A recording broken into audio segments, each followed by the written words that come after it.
a-t-il du rififi à la région? Dans une lettre transmise à un journaliste, Sonia Taillepière accuse Richalus de vouloir l'écarter. Elle le qualifie de gourou et de dictateur. Aujourd'hui, la présidente de la commission tourisme dément et affirme qu'il s'agit d'une fausse information. Une déclaration faite ce jour à l'occasion justement de la visite de l'équipe régionale à l'aquarium de Guadeloupe.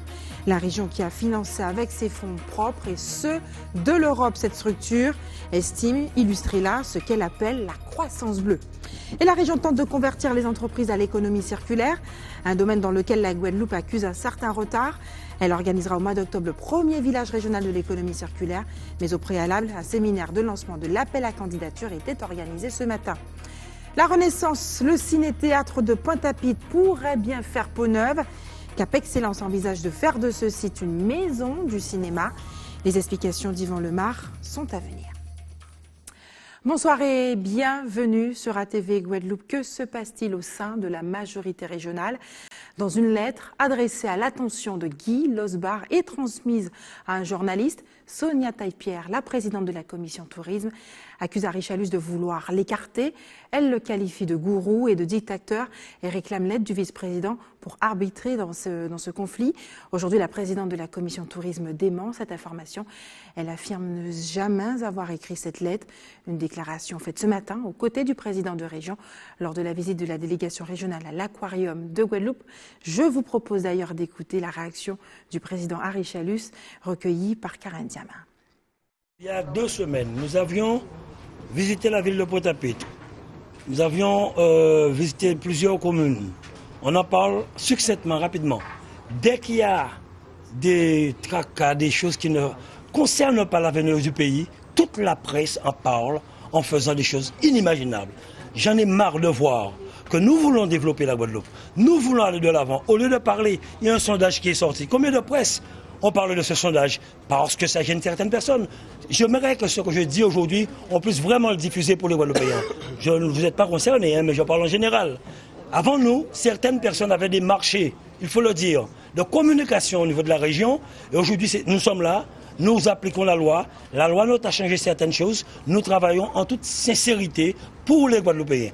Donc dès qu'il y a quelque chose, on en parle. J'aurais aimé qu'on puisse parler de l'usine centrale qui va rééquilibrer le Nord Grande Terre, où la région va financer, accompagne, avec des fonds régionaux, avec du FEDER.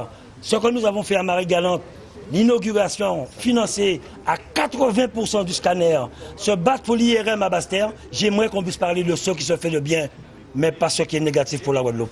Le rôle de la presse, c'est de vendre la Guadeloupe pour que les touristes puissent venir, pour que nous puissions créer des emplois, avoir moins de délinquance, de violence, pour que nous puissions être heureux chez nous. Alors je leur redis, M. Losbar est là, c'est moi qui les ai appelés. Ils n'étaient pas au courant, je ne pense pas, que Dieu m'entende. Je l'ai fait.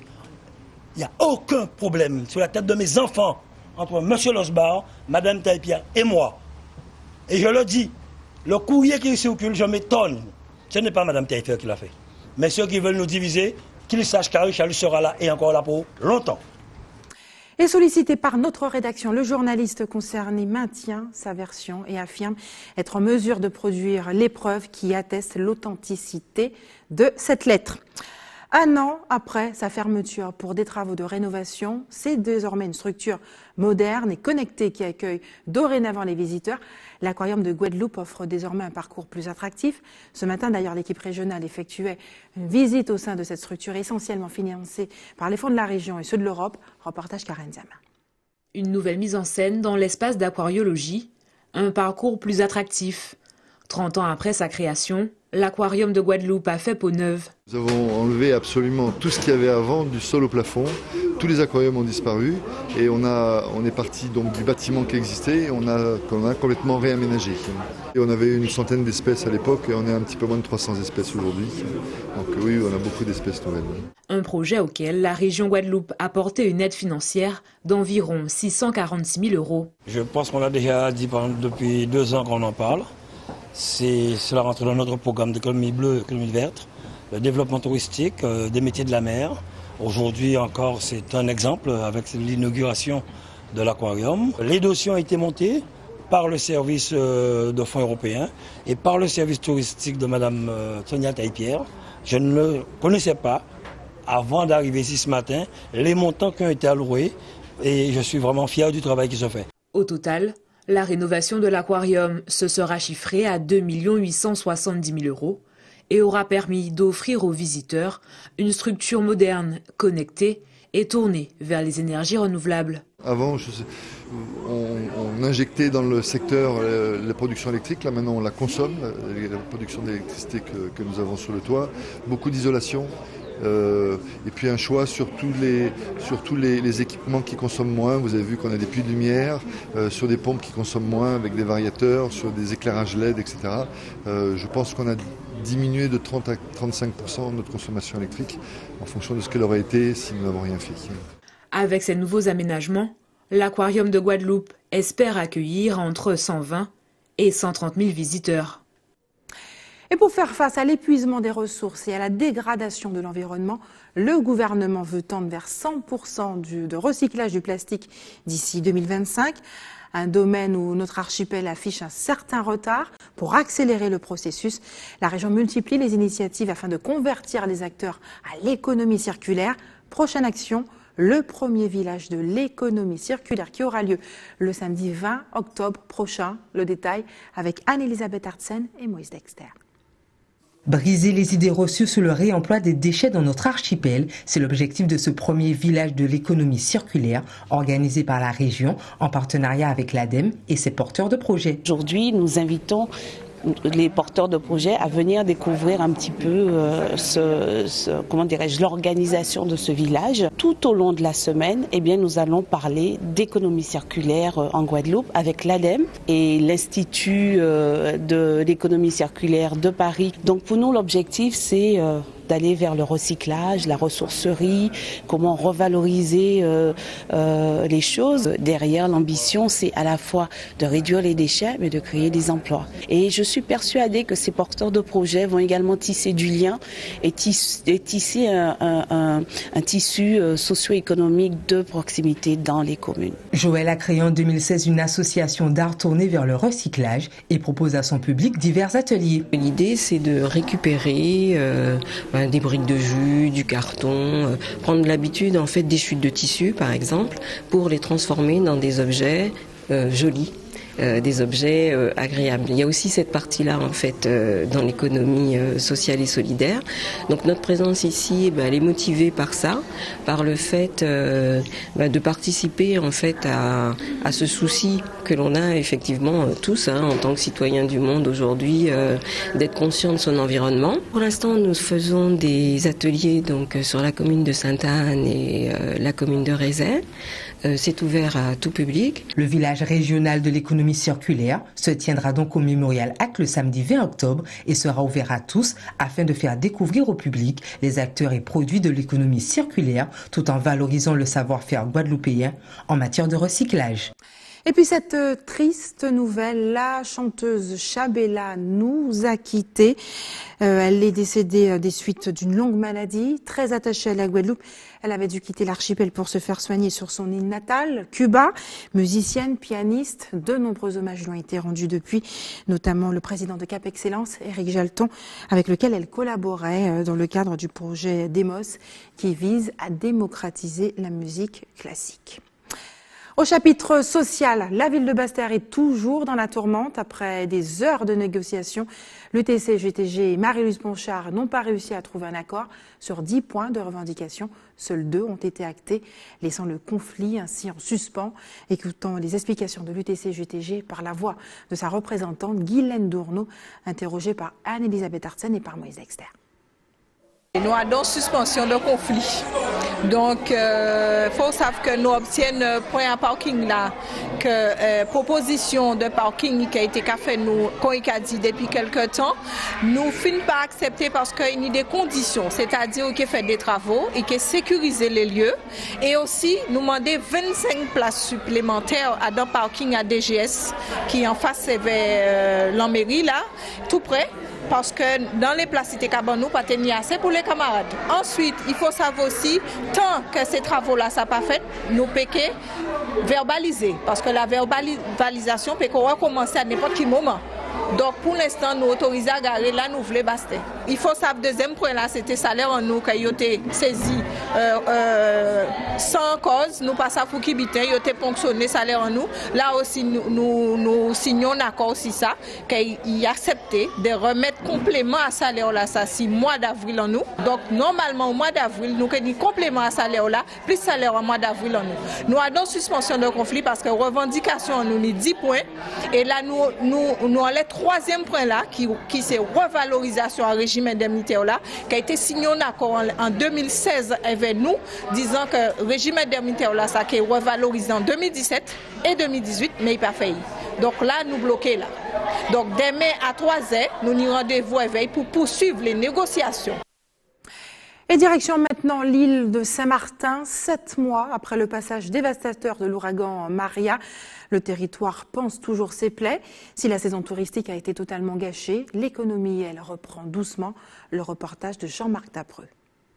Des plages quasi désertes, des transats vides. 7 mois après le passage de l'ouragan Irma, le constat est amer pour le propriétaire de cet hôtel, l'un des rares encore ouverts sur l'île. Il n'y a pas eu de saison cette année. Malheureusement, l'île était encore à nettoyer ses plaies et les touristes ont été rares. On en a eu quelques-uns quand même, des gens qui étaient courageux, curieux, fidèles à leur île qu'ils aiment depuis si longtemps. Mais à vrai dire, ils étaient en minorité. Sur les terrasses du centre-ville, 4 fois moins de couverts que d'habitude. Chaque jour, ce restaurateur compose avec le peu de clients pour faire frémir son chiffre d'affaires.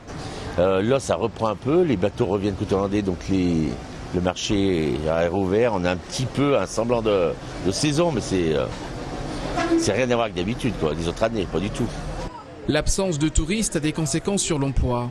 Au moins 3 établissements d'hébergement complètement détruits ont lancé des procédures de licenciement économique. D'autres ont pu occuper leurs salariés en attendant des jours meilleurs. On profite de faire toutes les formations qu'on n'aurait jamais pu faire si Irma n'était pas venu, parce qu'il y a une question de temps. Donc il y a des formations d'espagnol, d'anglais, de français comme langue étrangère, de bureautique. Nous on réouvre le 1er octobre. Certains ont reporté jusqu'à 2019. Donc oui, il va y avoir des licenciements. C'est dommage. Petite bouffée d'oxygène en cette fin de saison touristique. Une poignée de vacanciers venus profiter du soleil de Saint-Martin. Au final, ils ne semblent pas déçus du voyage. On vient de Paris. On avait quelques appréhensions par rapport au fait qu'il y avait les ouragans qui étaient passés sur cette île. Mais on a vu de très belles plages, de très bons restaurants. Il y a quand même des maisons, il y a des restaurants, il y a des plages, enfin, tout se passe bien. Bon, ça a changé là, depuis l'année dernière, où effectivement le cyclone Irma est passé. Donc bon, il y a eu beaucoup de changements, beaucoup. Alors vous l'aurez compris, la saison touristique 2017-2018 est complètement perdue à Saint-Martin. Mais il y a une autre saison qui est dans toutes les têtes, c'est la saison cyclonique. Celle-ci doit commencer le 1er juin et elle s'annonce déjà aussi dense que celle de l'année dernière. Et la Guadeloupe également se prépare. Et un an après la crise qui a secoué la Guyane, où en est ce département? Malgré quelques bons chiffres, résultats affichés en tout cas par le gouvernement en matière de lutte contre la délinquance, la population se sent toujours abandonnée. Reportage Jean-Marc Dapreux. Quartier aux Lisettes, dans la banlieue sud de Cayenne, les grands frères, visage de la mobilisation guyanaise d'avril 2017, réunissent maires et habitants au sujet de l'insécurité. J'ai un peu de respect parce qu'ils ne vendent pas la banque devant ma porte. Mais c'est limité. Une population exaspérée par des trafics en tout genre, opérés en plein jour. J'ai de quoi. Les cambriolages, souvent violents, sont aussi monnaie courante. Et pour parer à toutes éventualités, certains se disent prêts à prendre les armes. On ne fait plus confiance aux hommes de loi. Parce que lorsqu'on les appelle, ils ne sont jamais à la hauteur de venir. Lorsqu'ils arrivent, c'est en signe qu'ils sont sûrs que tout est terminé. Le sentiment d'insécurité reste fort en Guyane, malgré les chiffres annoncés par la préfecture en 2017. Baisse des homicides de 54%, baisse des cambriolages de 18%, renfort des forces de l'ordre avec 200 hommes supplémentaires dans l'effectif permanent. Suite à la mobilisation, en fait, c'est vrai qu'il y a une accalmie, mais après on va mettre ça sur le fait de la grève des barrages. L'activité au niveau de la délinquance a mis de rien repris. On a malheureusement déploré déjà un certain nombre de meurtres depuis le début de l'année, notamment ici à Olisette dans le quartier. On a déjà eu 3 ou 4, ne serait-ce qu'ici. Autre préoccupation guyanaise, le système de santé et le centre hospitalier André Rosemont, souvent décrié pour sa vétusté. La directrice générale nous présente les travaux en cours dans une partie de l'hôpital, un plan d'investissement de 40 millions d'euros. Mais c'est surtout important pour les patients qui sont accueillis dans les chambres. L'environnement dans lequel ils sont accueillis compte beaucoup et c'est normal qu'on leur offre des chambres dignes de ce nom pour leur hospitalisation. Mais c'est la qualité des soins qui est pointée du doigt. Ces deux femmes ont perdu un de leurs proches suite à ce qu'elles considèrent comme une mauvaise prise en charge après un malaise neurologique. Elles ont décidé de porter plainte contre l'établissement. L'intervention a été quand même faite par un chirurgien orthopédique. À l'heure actuelle, on ne peut pas se rendre en toute confiance à l'hôpital de Cayenne. Bien souvent, nous sommes amenés à quitter le département pour aller chercher des soins dignes de ce nom. Un sentiment d'abandon qui nourrit l'action du collectif Trop Violence, l'une des composantes de la mobilisation. Les Guyanais nous sommes maltraités, malmenés par l'ARS, par la ministre de la Santé. Le personnel est en manque d'effectifs. Aujourd'hui, le personnel souffre et également les patients. Un an après un mouvement social sans précédent, les attentes des Guyanais restent fortes. Certains pensent même que tout peut basculer de nouveau. Et restez sur ATV Guadeloupe dans quelques minutes. Les ruines de la Renaissance bientôt transformées en maison du cinéma. Et puis nous irons en Guyane qui a consacré une exposition hommage à l'œuvre d'Alfred Papérou, le premier écrivain à avoir publié un roman en langue créole. Quel avenir pour la Renaissance, le ciné-théâtre de Pointe-à-Pitre? Un temps abandonné à son sort, l'édifice classé au titre de monument historique fait l'objet d'une procédure de mise en péril imminent, tandis que Cap Excellence lance une réflexion sur sa réhabilitation. Reportage Yvan Lemar. Depuis le mois dernier, l'ancien cinéma La Renaissance fait l'objet d'un arrêté de mise en péril imminent pris par la ville de Pointe-à-Pitre. Dès le 6 avril, des travaux de mise en sécurité sont effectués sur ce bâtiment, inscrit à l'inventaire supplémentaire des monuments historiques. Le public a pu le voir, la façade de La Renaissance est un peu fragile, donc elle risque de s'effondrer. Donc il y a eu un arrêté de péril pris par le maire de Pointe-à-Pitre qui nous permet d'assurer la sécurité du bâtiment et notamment d'éviter le risque pour le public. Ce sont des mesures qui devraient durer environ 2 mois. En fait, nous allons établir un périmètre de sécurité qui va effectivement couper la route momentanément, juste le temps de pouvoir faire ce qu'il faut sur le bâtiment pour qu'il ne représente plus de dangerosité. Durant cette période de travaux, des études seront menées afin de déconstruire et reconstruire à l'identique le bâtiment. À terme, la Renaissance va intégrer un projet culturel mené par Cap Excellence. Forcément, pour la Renaissance, il fallait trouver un projet qui crée du renouveau.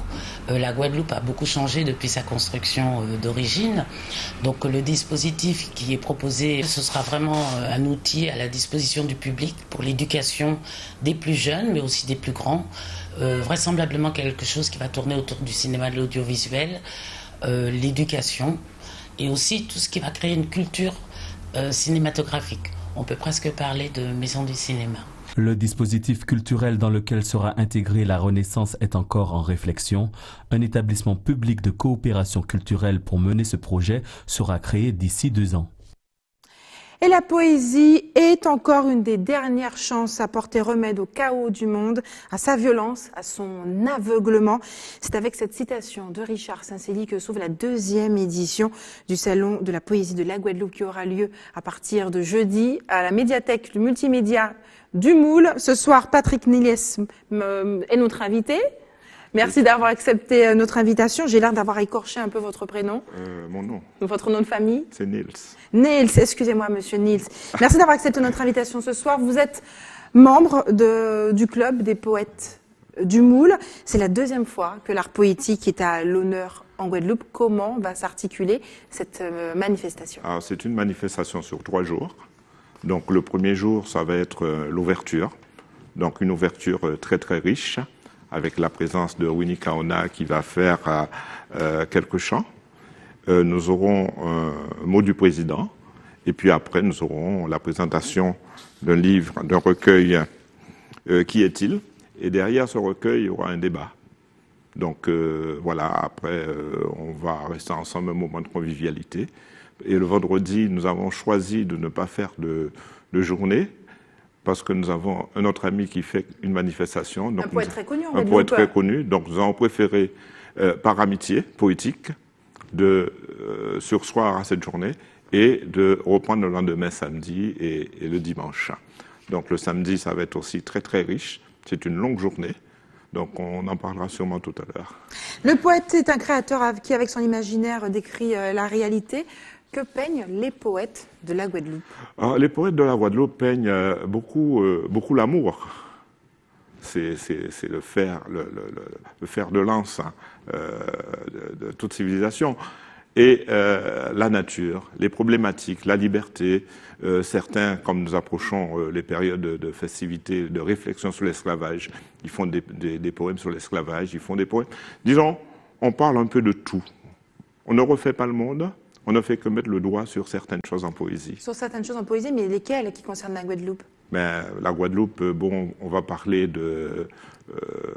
d'amiante dans les bâtiments, on va parler de chlordécone, on va parler de tout ce qui est actualité. Et bien sûr, tous les drames que nous vivons, toutes les misères, toutes les tristesses que nous avons suite à tous les accidents, un peu à tout ce qui se passe. Donc le poète, dans sa métaphore, donne plusieurs sens aux mots et aux phrases. L'événement n'est peut-être pas perçu directement par le lecteur ou l'auditeur, mais dans l'analyse, on peut s'ouvrir à plein de choses. La métaphore, elle est partout en poésie. Il y a aussi des propos directs. Il y a des choses, parfois on peut être pamphlétiste, on peut être critique, on peut être slameur. Est-ce que justement cette expression littéraire qu'est la poésie a trouvé son public chez nous? Mais le public de chez nous, c'est un public très très sensible aux belles phrases, mais aussi au réveil de sa conscience pour entendre tout ce qu'il vit. Chez nous, le public est de plus en plus intéressé à la poésie.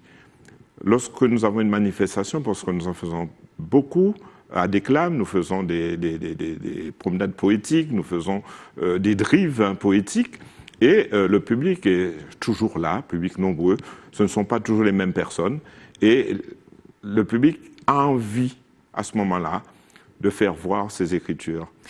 La question que j'ai envie de vous poser, c'est est-ce que le jeune public, les jeunes, s'intéressent justement à l'art poétique? Vous avez mis en place justement un atelier le samedi matin pour intéresser, initier ce jeune public. Est-ce que vous avez du mal ou au contraire, vous arrivez parfaitement à les associer, à les séduire? Nous n'avons pas de mal. Je vais vous dire quelque chose.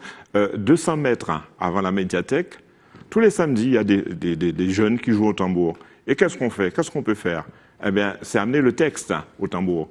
Et le public jeune est très attiré, mais aussi très, très producteur. C'est un public très producteur de choses que d'autres ne vont pas imaginer. Donc, notre public jeune s'intéresse beaucoup à cette poésie, surtout ceux qui font du slam. D'ailleurs, on me dit souvent, mais vous ne faites pas de slam? On dit oui, vous venez, vous vous exprimez. On vous donne la possibilité de dire et de faire les choses. D'ailleurs, les citoyens aussi vous demandent de déclamer certains poèmes. Alors, ce qui est assez cocasse, d'ailleurs, c'est que nous avions, disons, une petite démonstration poétique, un petit spectacle chez les pompiers, et le chef des pompiers nous a demandé de venir dire des poèmes d'amour à son épouse pour son anniversaire. Vous voyez un peu, ça peut aller très très loin. La poésie est devenue un vrai spectacle, mais avec une conscience profonde derrière. Merci en tout cas d'avoir accepté notre invitation. Je rappelle que cette deuxième édition aura lieu cette semaine à compter de jeudi à la médiathèque multimédia du Moule. Vous restez avec moi, il ne s'agit pas de poésie cette fois. La semaine européenne de la vaccination a débuté aujourd'hui en Guadeloupe. À cette occasion, l'OARS organise des conférences, des séances de vaccination aussi gratuites. L'idée est de toucher l'ensemble des Guadeloupéens, mais en particulier les mamans, pour les nourrissons. On écoute le docteur Frédéric Dulorme, pédiatre, qui a été interrogé par Yvan Lemar. La Semaine européenne de la vaccination a pour objectif d'expliquer à la population générale ce nouveau calendrier vaccinal Alors 11 vaccins, mais en fait qui sont 11 valences, qui s'expliquent notamment pour des raisons épidémiologiques. D'aider à dédramatiser un peu cette nouvelle obligation vaccinale, puisque c'est vrai qu'au niveau de la présentation initiale, il y a beaucoup de patients qui n'ont pas très bien compris de quoi il s'agissait, puisque globalement, il s'agit de vaccins qui étaient initialement recommandés, qui sont devenus obligatoires et qui étaient déjà largement réalisés. Et au chapitre économie maintenant, la Route du Rhum sera l'événement majeur de cette année 2018. Croyez-vous en l'apport économique d'un tel événement? Karen Diamant vous a posé la question. On écoute vos réponses. Sincèrement, non. Pour moi, non. J'ai toujours... Parce que je ne vois pas, moi qui suis spectateur, je ne vois pas ce que ça nous rapporte. Je ne vois pas. Pour les touristes, il n'y en a pas beaucoup. Les hôtels sont toujours vides. Même sur la place de la Victoire où sont installées les différentes boutiques, moi, ça ne rapporte rien. Parce que je me suis posé la même question plusieurs fois. Est-ce que ça a rapporté quelque chose vraiment? Non, ça ne rapporte rien. Contrairement à d'autres, par exemple le Caribjet, par exemple, sans faire de publicité, d'après moi ça c'est mieux parce que les hôtels sont beaucoup plus occupés. Ouais. Oui, c'est une bonne chose pour la Guadeloupe, c'est de la pub pour la Guadeloupe. C'est davantage de visibilité, c'est quoi? Visibilité, tourisme, ça rapporte beaucoup. Là, il faudrait rentrer dans les détails, hein, parce que là, c'est quand même c'est une question un peu compliquée, quoi.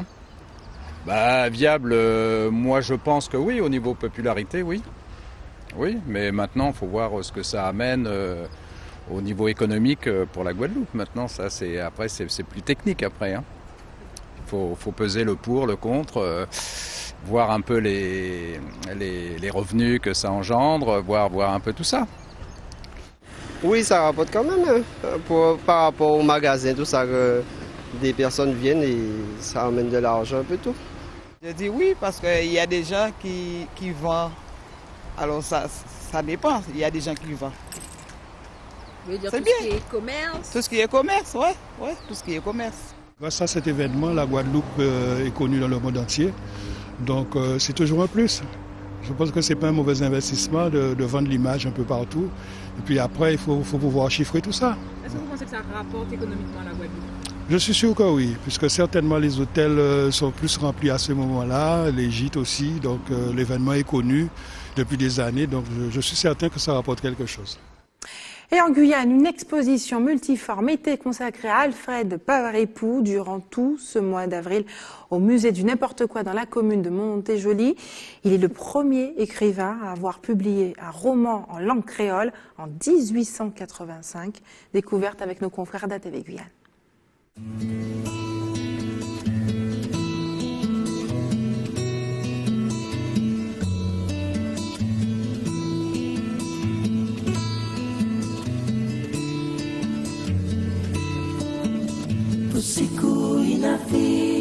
La CTG avait lancé la NEATIPA en 2017, mais avec tous les événements importants qui ont eu lieu en cette année-là, il a pris un peu du retard. C'est pour ça que le magazine n'est sorti qu'en décembre, le mois qui terminait l'année NEATIPA. Et sur ce, la CTG a relancé 2018 la NEATIPA encore peut-être de façon moins importante qu'en 2017. Et nous, on s'est dit, allez tiens, on va faire un grand move, un grand pinting autour de la TIPA pour lui redonner les lettres de noblesse qu'il mérite. C'est quand même une source d'information qui parle de la Guyane à cette époque-là, qui parle de l'écrivain, de la TIPA, du Paripou, des contes, des différentes cultures de Guyane. Je trouve que c'est un bouquin pour tout le monde.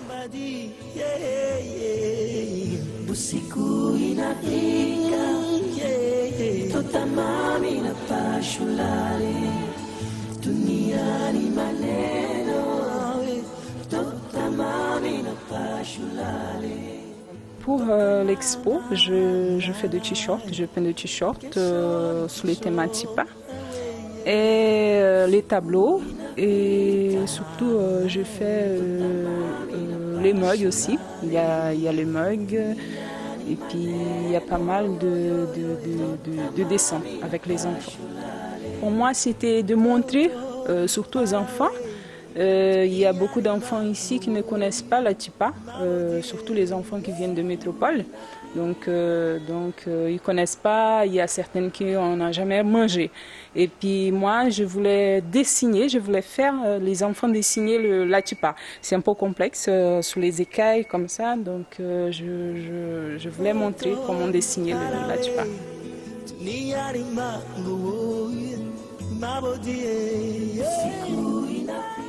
Je trouve quand tu manges de la tipa, c'est pas banal comme si tu mangeais de la coupa. Il y a tout un rituel, il y a une fantaisie. Tu as plein de gens qui te disent qu'ils préfèrent carrément aller le manger à co. Mais bon, pas toujours aller à co. Et c'est l'heure des informations pratiques maintenant. Faites des réserves d'eau si vous habitez à Saint-François et à Carac aux Abîmes. Les coupures sont prévues chez vous demain soir à compter de 18h avec un retour à la normale prévu le lendemain à 6h. L'équipe de l'établissement français du sang vous donne rendez-vous demain à la mairie de Bouillante à compter de 8h30. Et enfin, si vous avez des informations à nous communiquer, n'hésitez pas à nous appeler à TV Guadeloupe au 60 11 2 fois. Voilà, c'est la fin de notre édition locale et régionale. Avant de se quitter, je vous rappelle les principaux titres de ce lundi 23 avril. Nous l'avons vu ce soir, y a-t-il du rififi à la région? Dans une lettre transmise à un journaliste, Sonia Taille-Pierre accuse Richalus de vouloir l'écarter. Elle le qualifie de gourou et de dictateur. Une lettre qu'elle dément en tout cas ses propos aujourd'hui et affirme qu'il s'agit d'une fausse lettre. Et puis une déclaration qui a été faite aussi à l'occasion de la visite de l'équipe régionale à l'aquarium de Guadeloupe.